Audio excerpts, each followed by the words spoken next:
तन्नो हनुमत्प्रचोदयात् श्रीवीराञ्जनेयस्वामिने नमः अनन्तकर्पूरनीराजनं सुवर्ण मंत्रपुष्पाणि समर्पयामि बलं नसो धैर्यं विष्णोः परमं पदकं सदा पश्यन्ति सूरयः यदि पचक्षुरावृतं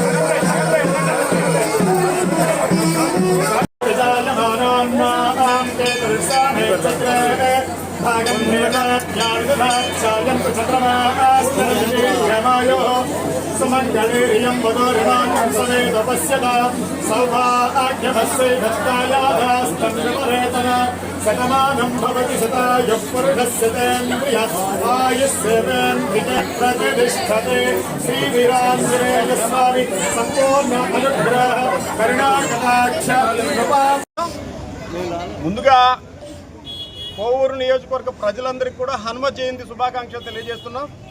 ఈరోజు కోవూరు గ్రామ పంచాయతీ పరిధిలో వెలిసి ఉన్నటువంటి వీరాంజనేయ స్వామి దేవస్థానం వద్దకు గౌరవ శాసనసభ్యులైనటువంటి వేమిరెడ్డి ప్రశాంత్ రెడ్డి గారు రావడం జరిగింది। మొన్న జరిగినటువంటి ఎలక్షన్స్లో తెలుగుదేశం పార్టీ అధికారం చేపడితే 1001 కొబ్బరికాయలతో ఇక్కడ మొక్కు తీర్చుకోవడం జరుగుతుందని ఆ రోజు మొక్కుకోవడం జరిగింది। ఈ రోజు శాసనసభ్యుల వారి చేత ఆ మొక్కు తీర్చుకోవడం జరిగింది। నియోజకవర్గంలో ఉండేటువంటి ప్రజలందరూ కూడా సుభిక్షంగా ఉండాలని చెప్పని ఆయురారోగ్యాలతో సంతోషంగా ఉండాలని చెప్పని ఈరోజు ఈ కార్యక్రమాన్ని ఇక్కడ చేపట్టడం జరిగింది। శాసనసభ్యుల వారు అత్యధిక మెజారిటీతో కోవూరు నియోజకవర్గాన్ని కైవసం చేసుకొని అదేవిధంగా తెలుగుదేశం పార్టీ అధికారం చేపట్టడం జరిగింది। దానివల్ల ఈరోజు ఈ కార్యక్రమాన్ని ఇక్కడ ఘనంగా ఏర్పాటు చేసుకున్నాం। అదేవిధంగా రేపు జరగబోయేటటువంటి కోవూరు నియోజకవర్గంలో కొడలూరు మండలంలో జరగబోయేటువంటి మహానాడు 27, 28, 29 తారీఖుల్లో జరుగుతున్నటువంటి మహానాడు సూపర్ సక్సెస్ కావాలని చెప్పి నా భగవంతుడిని ఇక్కడ మొక్కుకోవడం ప్రార్థించడం కూడా జరిగింది। కాబట్టి 50 మంది ప్రజలందరూ కూడా ఈ మహానాడు కార్యక్రమంలో పాల్గొని జయప్రదం చేయవలసిందిగా కోరుకుంటూ ఉన్నాం।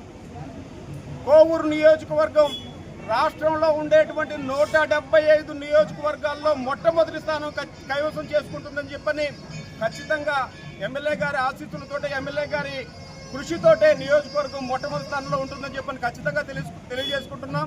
అందుకు ఆ భగవంతుడి ఆశీస్సులు కూడా ఈరోజు ఇక్కడ ప్రార్థించడం జరిగింది। ప్రతి ఒక్కరూ కూడా భవిష్యత్తులో ఆంధ్రప్రదేశ్ దశ మార్చేటువంటి నాయకుడు కూటమి ప్రభుత్వంతోనే సాధ్యమవుతుందని తెలియజేసుకుంటున్నాం। అదేవిధంగా నియోజకవర్గ యొక్క అభివృద్ధి కూడా కేవలం బీపీఆర్ దంపతులతోనే సాధ్యమవుతుందని చెప్పి తెలియజేసుకుంటూ రేపు జరగబోయేటువంటి మహానాడికి ప్రతి ఒక్కరూ హాజరు కావాల్సిందిగా కోరుతూ ఉన్నాం।